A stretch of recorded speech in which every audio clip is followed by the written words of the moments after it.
The Atreides came, Varric agreed. The one we named Usul and Arsish, his private name among us, our Muad'Dib, our Mahdi. And when he called for the jihad, I was one of those who asked, why should I go to fight there? I have no relatives there. But other men went, young men, friends, companions of my childhood. When they returned, they spoke of wizardry, of the power in this Atreides savior. He fought our enemy, the Harkonnen, Liet Kynes, who had promised us a paradise upon our planet, blessed him. It was such this Atreides came to change our world and our universe, that he was the man to make the golden flower blossom in the night.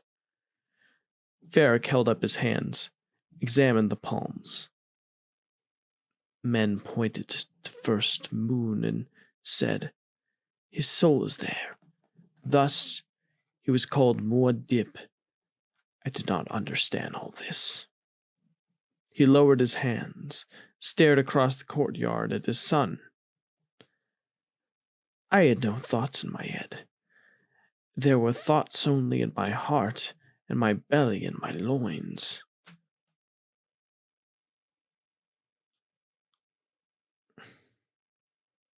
Again, the tempo of the background music increased. Do you know why I enlisted in the jihad? The old eyes stared hard at Scytale. I heard there was a thing called a sea. It is very difficult to believe in a sea when you have lived only here among our dunes. We have no seas. Men of Dune had never known a sea.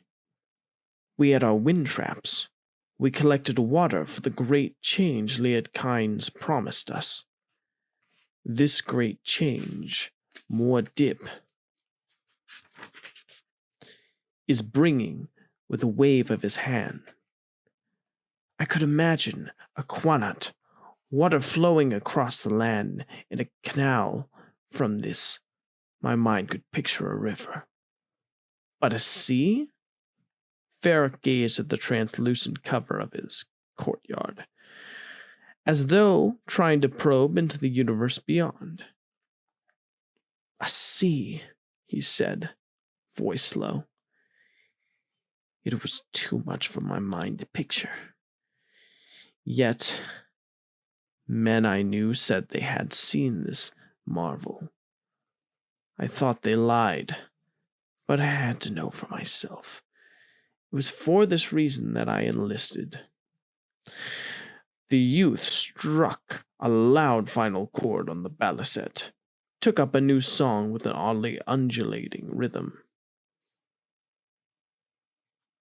Did you find your sea? Scytale asked. Varric remained silent, and Scytale thought the old man had not heard. The balisette music arose around them and fell like a tidal movement. Varric breathed to its rhythm. There was a sunset, Varric said presently. One of the elder artists might have painted such a sunset. It had red in it, the color of the glass in my bottle. There was gold, blue. It was on the world they call Enfield, the one where I led my legion to victory. We came out of a mountain pass where the air was sick with water. I could scarcely breathe it. And there below me was the thing my friends had told me about. Water as far as I could see and farther. We marched down to it. I waded out onto it and drank. It was bitter and made me ill. But the wonder of it has never left me. Scytale found himself sharing the old Fremen's awe. I immersed myself in that sea, Varric said, looking down at the water creatures worked into the tiles of his floor. One man sank beneath that water. Another man rose from it.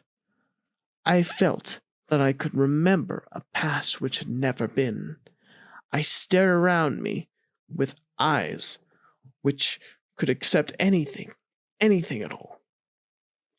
I saw a body in the water, one of the defenders we had slain. There was a log nearby supported on that water, a piece of a great tree. I can close my eyes now and see that log. It was black on one end from a fire.